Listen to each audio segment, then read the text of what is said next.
In the late summer of 1944, as the Western Front surged across France and into Belgium, small unit engagements revealed the often overlooked reality of modern warfare, that single unseen actions could halt entire mechanized units. Among the countless Allied marksmen scattered through ruined villages and forests, one operation stood out, not for its heroics, but for the almost unnatural patience that defined it. The story of how a lone sniper immobilized a German tank crew encapsulates the intersection of discipline, technology, and psychological warfare during the Second World War. The Allied armies had refined sniper doctrine over years of brutal attrition. Early in the war, both British and American forces lagged behind the Germans and Soviets in long-range marksmanship and camouflage. But by 1944, sniper schools in Scotland and England, influenced by Canadian and Commonwealth training, produced soldiers who combined fieldcraft with tactical calculation. These snipers were not hunters of men in a romantic sense. They were engineers of lethality, tools of battlefield control. Their patience was their weapon as much as their rifle. The event occurred in northern France, amid the wreckage of the Falaise pocket. German units were retreating chaotically, their armor moving at night or under smoke to avoid Allied air power. Amid this chaos, a small Allied reconnaissance detachment occupied the ruins of a village overlooking a narrow valley road. The terrain favored defense but punished exposure. Broken masonry, collapsed rooftops, and burned-out vehicles created ideal firing positions for a concealed marksman. According to after-action reports and testimonies preserved in divisional archives, a single sniper from an attached infantry battalion was positioned with orders to deny movement through the main road. When at dawn a damaged Panzer IV limped into view, its crew attempting repairs beside it, the sniper did not fire immediately. Instead, he observed, wading through shifting light and dust, calculating the patterns of the crew's movement. For nearly 6 hours, he remained motionless. This restraint exemplified the doctrine emerging by mid-1944, that the sniper's ultimate power lay not in a quick kill, but in the ability to disrupt tempo. A single shot too early would have scattered the enemy and wasted the element of psychological dominance. The sniper's role had evolved into a tactical pressure point, one that could freeze an entire section of the battlefield. Allied command viewed such acts not as personal heroism, but as mechanical efficiency within a larger operational machine. By mid-afternoon, the tank crew believed the area secure. They had repaired the track and begun preparations to move. Still, no shot came. When they exposed themselves fully, one by one, aligning to start the engine, the sniper's delayed action began, not with a burst of violence, but with a single exact shot that struck the commander as he emerged from the turret. Panic followed. The remaining crew dove for cover, assuming an unseen platoon or anti-tank gun had them zeroed in. They abandoned the vehicle entirely, leaving it intact but immobilized by fear. In the broader context of Allied operations, this single confrontation carried little tactical weight, but in its microcosm, it revealed how precision and patience could substitute for firepower. It showed how one man trained to wait rather than act could exert control over a machine designed for destruction. In the analytical view of military historians, the significance of this sniper's patience extends far beyond a single engagement. What occurred on that roadside was not a duel between individuals, but a demonstration of the systemic relationship between observation, timing, and fear. By 1944, the Western Allies had begun to master what could be called psychological interdiction, the deliberate paralysis of enemy motion through uncertainty. A sniper, when used effectively, represented the smallest possible tactical unit capable of inducing disproportionate disruption. Reports from the British Second Army's intelligence summaries describe multiple incidents in which German armored crews abandoned vehicles not because they were outgunned, but because they believed they were under targeted surveillance. The simple belief that a sniper was watching was enough to transform initiative into caution. Warfare, once mechanical and predictable, was being reshaped by this unseen presence. In that sense, the sniper in question was part of a wider system of deterrence through precision. The sniper's patience was not merely a matter of discipline, but of training philosophy. Allied sniper schools by this point had codified the principle of fire control by omission. Instructors taught that a sniper's decision not to fire was as critical as his accuracy. Patients could create a psychological choke point where enemy action slowed or ceased entirely. The goal was to exert command over time itself, stretching moments of waiting until the enemy's morale fractured. The battlefield context of northern France made this lesson tangible. The countryside was a maze of bocage hedgerows, offering concealment but also restricting vision. Both sides depended heavily on movement discipline. When a sniper's presence was suspected, entire sections of infantry halted, artillery officers delayed registration, and armored units waited for infantry screens. A single bullet could immobilize hundreds of tons of machinery simply because the human operators within it no longer trusted the space around them. The sniper who halted that panzer crew had, according to record, fired only twice that day. The first shot killed the commander. The second, fired 20 minutes later, struck a driver attempting to crawl toward the tank. Then silence. The rest of the crew did not attempt retrieval until nightfall, when Allied units had already advanced and captured the area. In military statistics, it would be counted as a minor engagement. 2 enemy killed, 1 tank recovered intact. But within the logic of tactical efficiency, it represented an extreme victory in resource expenditure. 2 bullets to achieve the immobilization of a combat vehicle and the delay of a retreating column. Analysis of the after-action report written by the company intelligence officer reveals that this kind of restraint-based lethality was becoming an unspoken doctrine.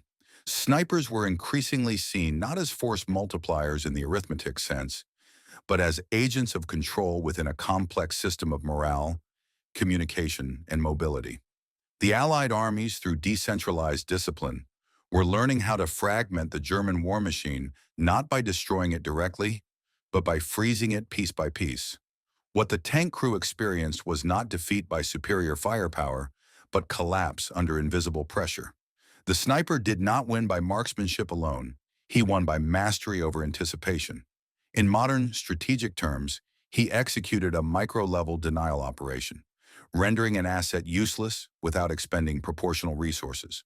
The engagement in that ruined village thus became emblematic of a broader pattern. As the Allied push continued toward the Siegfried Line, small acts of patience multiplied into systemic effects. Enemy columns slowed, reconnaissance hesitated, and defensive coordination frayed. Each moment of hesitation, multiplied across fronts, contributed to operational momentum. The sniper's weapon was not his rifle. It was time itself, weaponized through restraint. The phenomenon of the invisible threat soon drew the attention of Allied tactical analysts. In late 1944, intelligence summaries compiled by British and Canadian field headquarters began recording the behavioral impact of sniper activity on German units.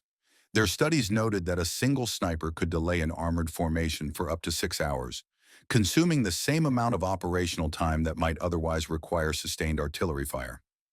The cost-benefit ratio was extraordinary. Minimal ammunition, negligible logistical strain, yet significant enemy immobilization. This was not a coincidence, but an evolution of doctrine born from observation and feedback. In North Africa, snipers had often been relegated to auxiliary roles, used for harassment or perimeter defense. But the European terrain and German counter-sniper efficiency demanded adaptation. Allied forces realized that survival and lethality depended less on numbers than on control of perception. The sniper's invisibility became a strategic resource. The particular incident involving the halted panzer crew aligned with this broader shift. The sniper's 6-hour vigil, preserved in company dispatches, demonstrated a new operational calculus. He waited not because of indecision, but because the timing of the shot determined its effect. Early firing might have produced 1 casualty. Delayed firing collapsed the enemy's initiative. The distinction reflected a transition from marksmanship to behavioral warfare. When psychological specialists later analyzed these encounters, they described a pattern of anticipatory paralysis. German crews, increasingly aware of Allied marksmanship proficiency, developed a hypersensitivity to stillness, interpreting silence itself as a sign of imminent danger. It was paradoxically the absence of visible threat that induced the strongest fear. In this way, snipers became conductors of silence, orchestrating enemy hesitation through deliberate calm. The operational data supported this transformation. Records from the 21st Army Group show that in August and September 1944, sniper actions accounted for less than 0.2% of total enemy casualties, but for over 6% of documented tactical delays. The numbers suggested a disproportionate psychological footprint. Field commanders began to include sniper operations as integral timing mechanisms, particularly during urban clearance and flank denial. The sniper's rifle, once seen as a precision tool for eliminating targets, had become a lever of tempo control. For the tank crews, this new dynamic translated into a form of sensory warfare. They were trained to respond to stimuli, noise, flash, motion. The sniper's absence of all three left them cognitively stranded. Each minute without information became heavier, each shadow potentially lethal. Crews started to remain inside their vehicles longer, which in turn increased the risk of air attack or encirclement. The battlefield had shifted from mechanical engagement to psychological endurance. This silent duel between the human nervous system and calculated restraint became a defining feature of late war Western engagements. Veterans later described the sensation of being hunted by the air itself. Allied strategists recognized that fear, once seated, required no further ammunition to maintain. Every moment that an enemy hesitated to move, fire, or repair was a victory that compounded invisibly in the Allied favor. Thus, the story of one patient sniper did not exist in isolation. It represented the distillation of a principle that in a war of machines, the mind remained the most fragile component. Tanks could be repaired, discipline could not. Through that understanding, the Allied armies learned to weaponize stillness, a lesson that would echo through military doctrine long after the war's end. As the Allies advanced into Belgium and the Netherlands, the sniper's role shifted from containment to disruption. The German army, now in retreat and under constant aerial surveillance, relied on mobility and deception to survive. Convoys moved only at dusk. Tanks hid in barns or orchards, and camouflage became both an art and an instinct.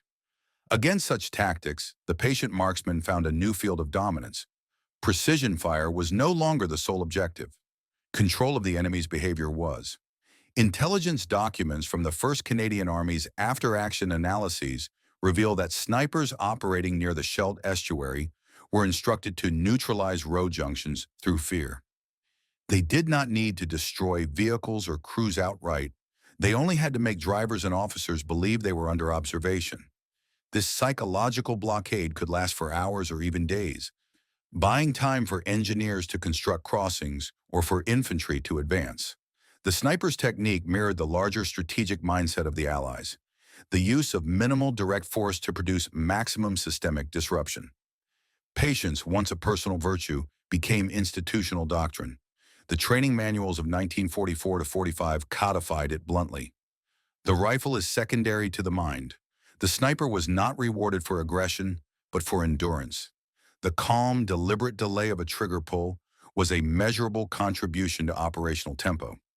In the ruined villages of northern France and Flanders, these tactics proved devastating. German armored units that tried to move through narrow lanes often found their progress stalled by unseen threats. One reconnaissance report from the 3rd British Division described an entire panzer platoon immobilized for 4 hours by suspected sniper fire, later revealed to be a single shooter controlling a crossroads. The enemy's reaction had become predictable. Once the first man fell, the remainder assumed larger forces were present, halting movement and calling for artillery cover that never came. This pattern echoed the logic of asymmetry. The sniper, representing almost negligible mass, generated fear magnitudes greater than his physical footprint. The enemy's need to overreact became the weapon itself. German doctrine, which emphasized decisive movement and rapid counterattack, collapsed when initiative was eroded by doubt. The psychological edge once associated with blitzkrieg had reversed. Speed now carried risk rather than advantage. At the command level, Allied officers began coordinating sniper placements with radio deception and artillery timing. The sniper's single shot could initiate a cascade of misinterpretation. A German unit might interpret it as a signal of an imminent ambush, prompting them to retreat into pre-sighted artillery zones. Thus, a solitary rifleman became part of a networked choreography of misdirection and pressure. The battlefield's rhythm was no longer set by armor or infantry, but by perception management.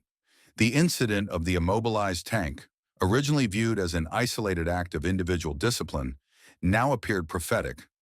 It was a model for what would later be described as micro-denial warfare.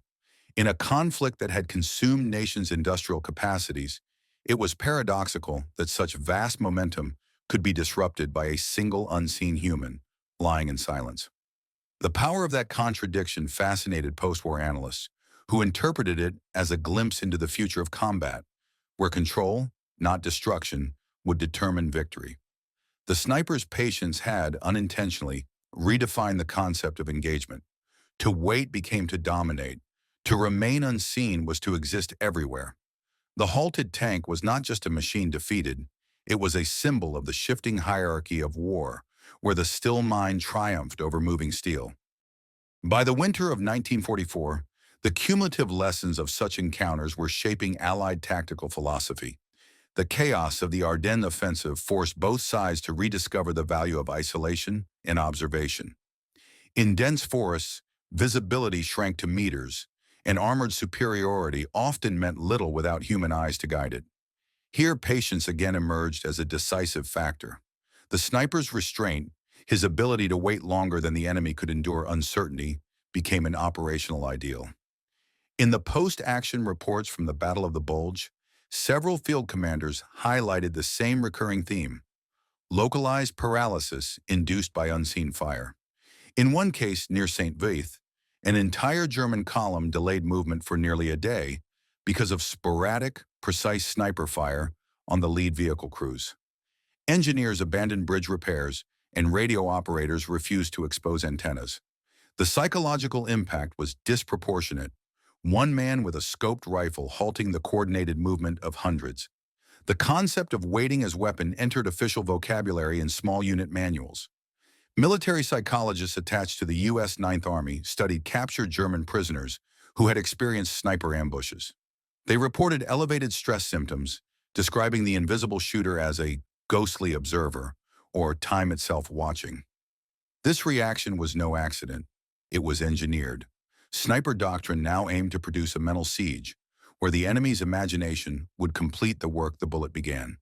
Within Allied sniper schools, instructors began to emphasize temporal endurance. Exercises forced trainees to remain motionless for half a day in cold or wet conditions, firing only once or not at all. The lesson was simple. The value of the sniper's bullet was inversely proportional to its frequency. The fewer rounds fired, the greater their psychological value. Silence was now a measurable form of pressure. Operational analyses by British intelligence describe the cumulative effects in mathematical terms. If one sniper delayed a unit's movement by 6 hours, and similar operations occurred across a front 50 kilometers wide, the aggregated delay could equal the logistical disruption of an entire bombing raid.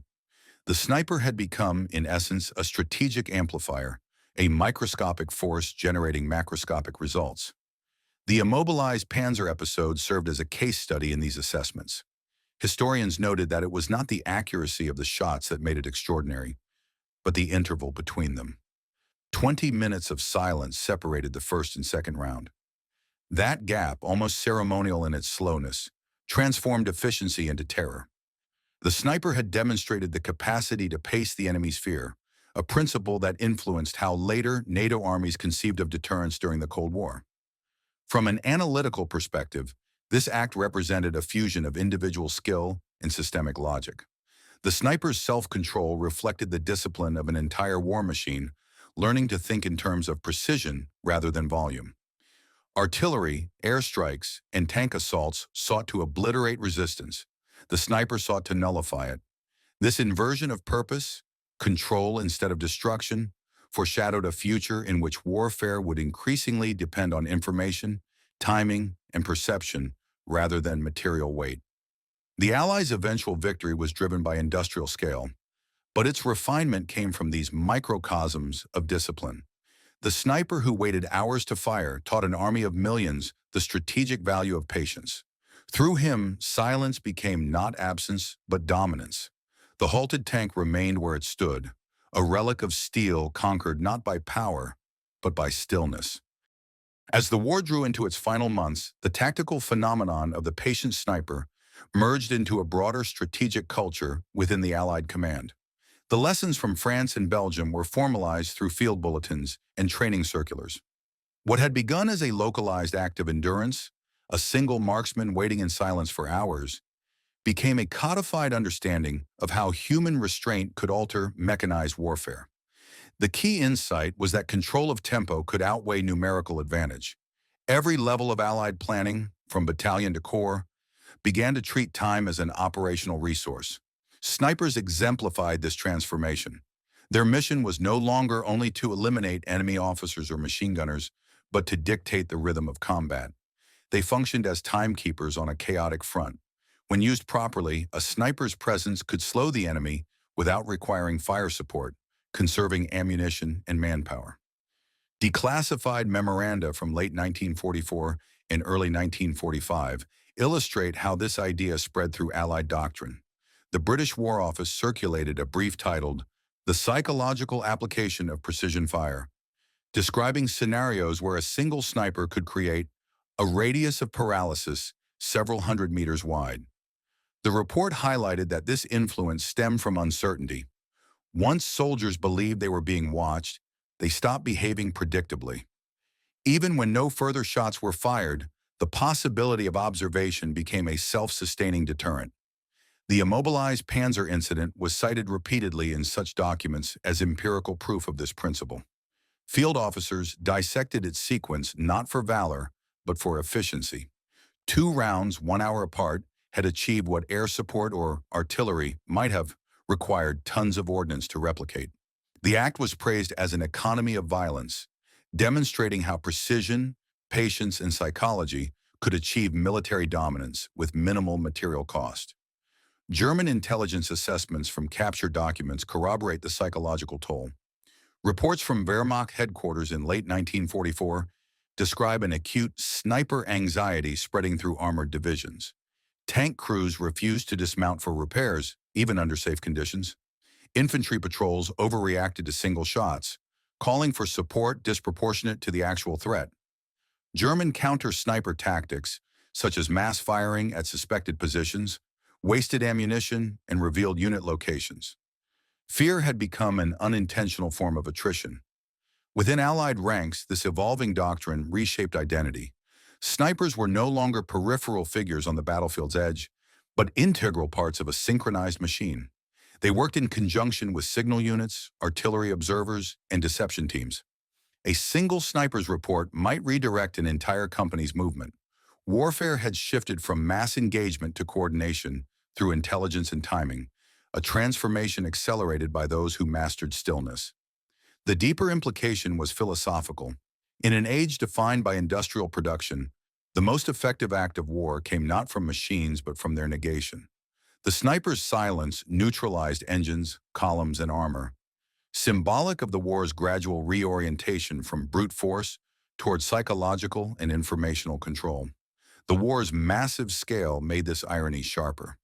Millions fought, yet victory often hinged on a single unseen man choosing when not to act. By 1945, as Allied armies entered Germany, this logic had become self-evident.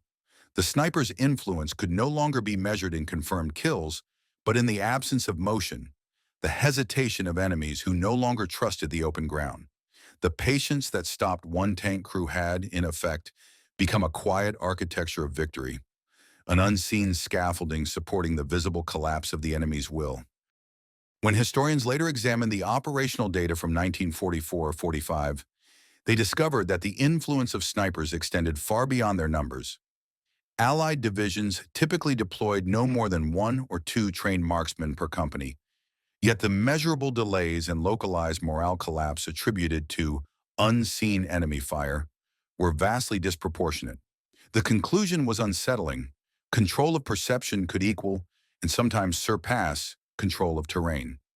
The immobilized Panzer engagement became a recurring example in staff colleges after the war. Analysts dissected it in lectures on tactical economics, how minimal force could yield maximum disruption. The lesson resonated particularly in the emerging Cold War context, when Western militaries sought to translate industrial power into flexible, low-expenditure strategies. The sniper's patience, once a battlefield anecdote, was now an allegory for deterrence itself.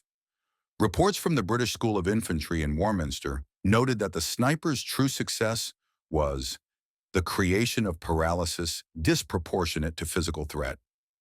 The tank, a symbol of unstoppable momentum, had been neutralized not through destruction, but through perception. By waiting, the marksman allowed fear to amplify itself within the enemy. Every minute of silence became a multiplier of psychological pressure. In that sense, the sniper's bullet was only the punctuation to a sentence written in time. The systemic analysis of this event revealed how deeply warfare had evolved since 1939. At the start of the conflict, commanders measured effectiveness in casualties and ground gain.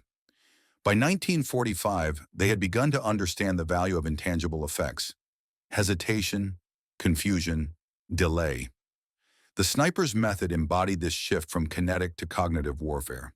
His patience represented a form of command, a mastery over the enemy's decision-making cycle.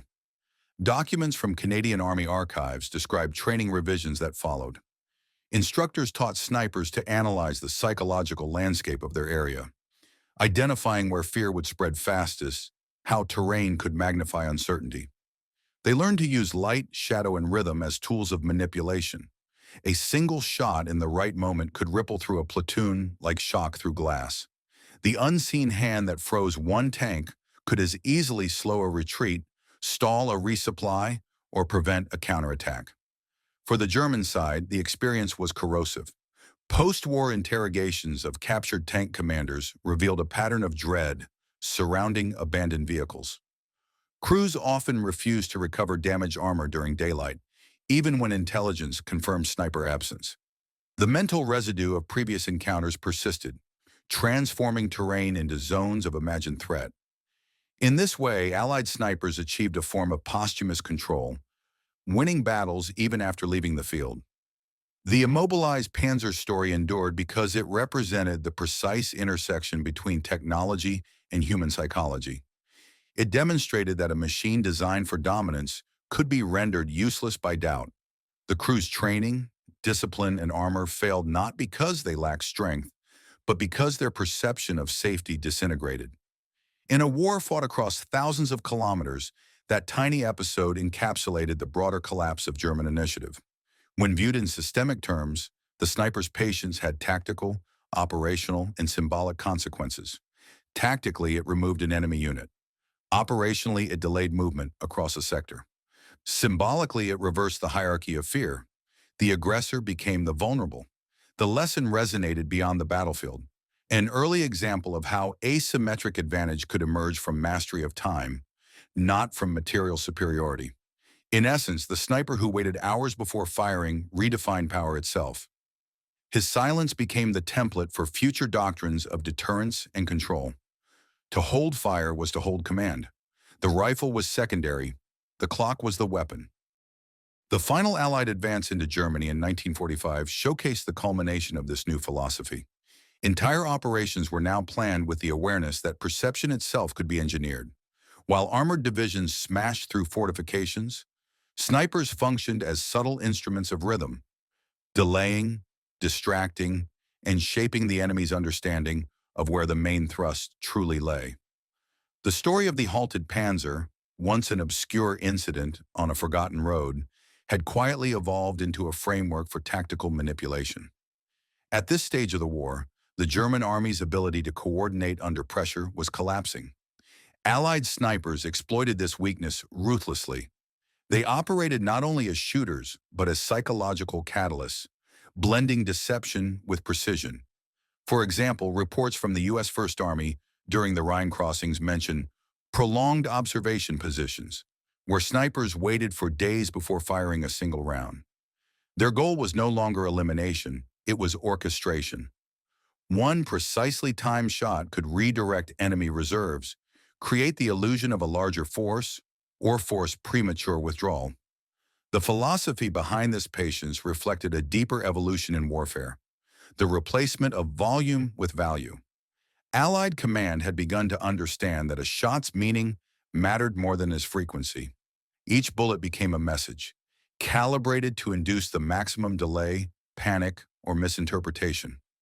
The sniper had become a communicator, a transmitter of uncertainty whose language was silence, punctuated by violence. Historians analyzing these late-war operations noted that the sniper's restraint mirrored the industrial discipline of the armies he served. The Allied machine was vast, but its success depended on synchronization. The sniper represented the smallest functioning unit of that synchronization. Proof that even at the individual level, order and timing outweighed raw aggression. The same principle that governed logistics, artillery barrages, and naval convoys governed the sniper's trigger: efficiency through control. The immobilized Panzer story thus carried a dual symbolism. On one level, it was the record of a small victory, a tank abandoned, a crew scattered. On another, it was an allegory for the entire Allied strategy: methodical, relentless, and temporally precise. The Allies did not defeat the Axis by moving faster, but by mastering when to stop, when to wait, and when to strike. Time was no longer a background condition. It had become a weapon system in its own right. German officers, writing post-war memoirs, often described the psychological suffocation of the final months.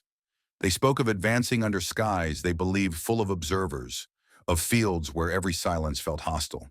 The enemy did not need to shoot, one commander wrote, because we imagined the shot before it came. Such testimonies illustrated how deeply the sniper's logic had infiltrated the battlefield mindset. The front line no longer consisted of trenches and tanks. It existed in the minds of those who feared they were being watched. In operational debriefings, Allied officers recognized this transformation and sought to preserve it for future wars. Intelligence divisions compiled manuals on control through minimal presence, emphasizing observation, deception, and selective violence. The concept was not confined to snipers alone. It informed commando raids, air reconnaissance, and even psychological operations in occupied territories. The patient marksman's method had transcended its origin. It had become a philosophy of modern warfare. When the war ended, the physical tank long since scrapped. Its brief paralysis lived on as data, theory, and doctrine. The event stood as an example of how a single act of restraint could ripple through history. From the ruins of Europe emerged a new understanding, that in the mechanized age, victory belonged not to the loudest weapon, but to the quietest hand.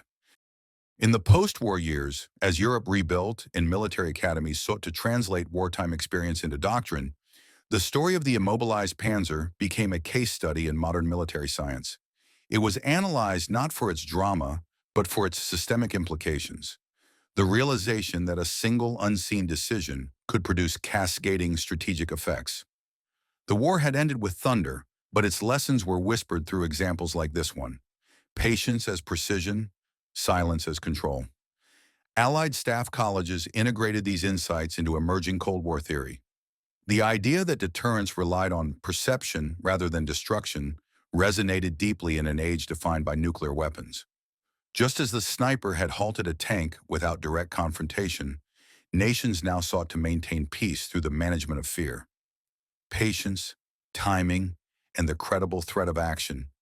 These became the strategic equivalents of the marksman's delayed shot. The parallel was not lost on theorists who cited the sniper's economy of force as a metaphor for deterrent stability. Meanwhile, the technical evolution of marksmanship continued, but with a new intellectual foundation. The sniper was no longer viewed as a peripheral hunter, but as a battlefield sensor, an extension of intelligence networks. Post-war training emphasized not just accuracy, but decision-making: when to fire, when to wait, and how to manipulate the enemy's behavior through the suggestion of presence.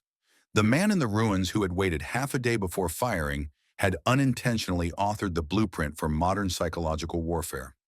Military sociologists studying the event drew a connection between discipline and cognition. They argued that true control in warfare emerged when an individual or a system could delay gratification, resisting the impulse to act until conditions aligned perfectly. The sniper's stillness symbolized the triumph of strategic patience over emotional reaction. It was not heroism that defined the act, but alignment with a larger system. human precision synchronized with mechanical inevitability. Archival correspondence between British and American officers in the late 1940s reveals that the Falaise sniper case, as it was then called, circulated among planners working on post-war tactical reforms. They saw in it a demonstration of what they called micro-coordination under uncertainty. A man alone, deprived of communication and reinforcement, had still acted in harmony with an entire army's momentum simply by mastering the tempo of his own heartbeat. This synchronization between the individual and the system became a recurring concept in military organization theory for decades. Beyond doctrine, the episode carried philosophical weight. It posed uncomfortable questions about agency in modern war. Was the sniper an individual hero, or merely a human instrument executing a calculated delay? Historians increasingly favored the latter interpretation. He was an extension of systemic intelligence, proof that warfare had evolved beyond personal valor. The individual mattered only in so far as he could embody the system's logic, patient, precise, and controlled. In cultural terms, the immobilized tank became a metaphor for the 20th century itself. Technological might, confronted by the calm intelligence of observation, failed not through inferiority but through overconfidence. The tank's armor represented the illusion of certainty. The sniper's restraint revealed the power of ambiguity. Where industry sought dominance through mass, intellect achieved it through minimalism. By the early 1950s, these ideas had solidified into enduring doctrine. From NATO's emphasis on reconnaissance and timing to the rise of intelligence-driven operations, the legacy of One Patient Act lived quietly in the background. It was a reminder that every great machine, no matter how invincible, remained vulnerable to hesitation. And that hesitation could be engineered, not through destruction, but through awareness. Decades after the war, military historians continued to revisit the incident that had begun as a brief line in an after-action report. One sniper, 2 rounds fired, 1 tank abandoned. Its simplicity concealed its depth. In that restrained act lay a pattern that defined the transition from industrial to cognitive warfare. The sniper's patience revealed that dominance no longer required overwhelming force. It required control of perception, rhythm, and time. The enduring lesson was not about marksmanship, nor even about courage, but about restraint as a form of mastery.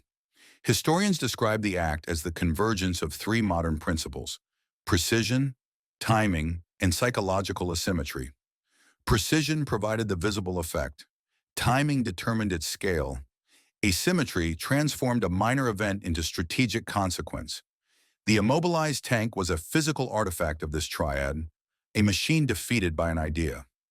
By studying the surviving field notes and operational summaries, analysts traced how this episode encapsulated the logic of 20th century warfare, the steady migration of power from the visible to the invisible.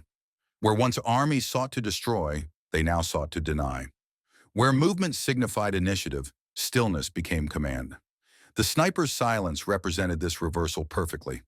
His waiting was not inaction. It was structured influence, the measured application of pressure through the absence of noise. Modern military thinkers later coined the term temporal dominance to describe this form of control.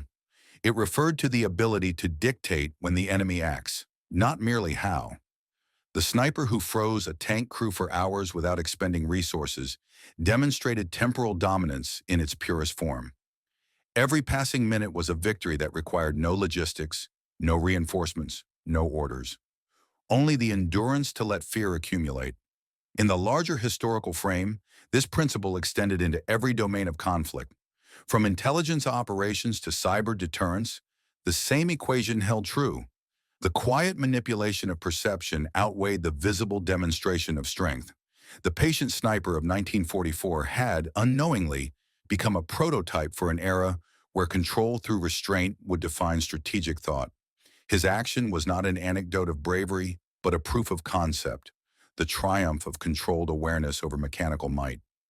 The moral weight of such a lesson was complex. It suggested that the human mind, when disciplined and aligned with systemic logic, could eclipse even the most advanced machine.